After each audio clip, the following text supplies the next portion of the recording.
nous sommes en direct sur la foire aux fleurs du Gâtinais, n'est-ce pas? On a oublié de vous dire, il y a quelques moustiques qui vont nous perturber. Bonjour chers amis, nous allons aujourd'hui faire une petite expérience. C'est pour le Rotary, ce mois-ci, nous le savons, c'est le mois de la santé de la mère et de l'enfant.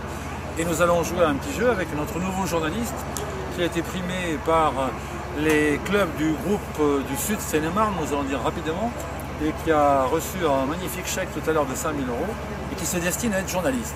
Quelles actions pour la santé, c'est-à-dire les vaccins, la nutrition et l'éducation, le Rotary s'est-il engagé?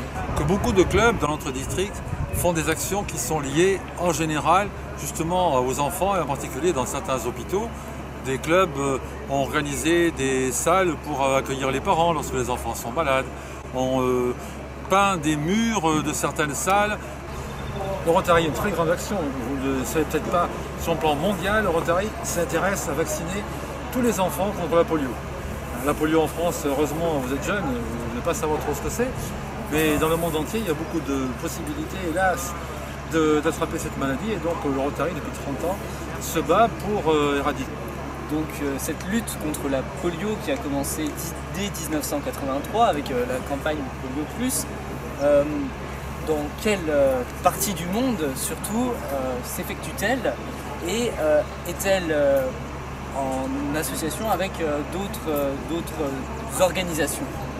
Nous avons des partenaires depuis très longtemps, puisque au début les Rotariens ont lancé l'idée, et en lançant l'idée, ça a été repris, l'OMS est arrivé ensuite, pour aller jusqu'à aujourd'hui, jusqu'à M.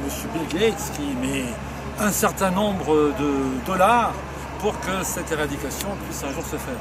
Et l'action aujourd'hui est dans le monde, était dans le monde entier, et aujourd'hui se focalise sur les pays encore à risque, style Nigeria, style Afghanistan, où il y a encore des cas qui sont encore déclarés. Il y en a peut-être hélas d'autres cas qui vont être déclarés sous peu, mais si on continue à vacciner avec un peu de chance, nous arriverons à éradiquer et à circonscrire le problème.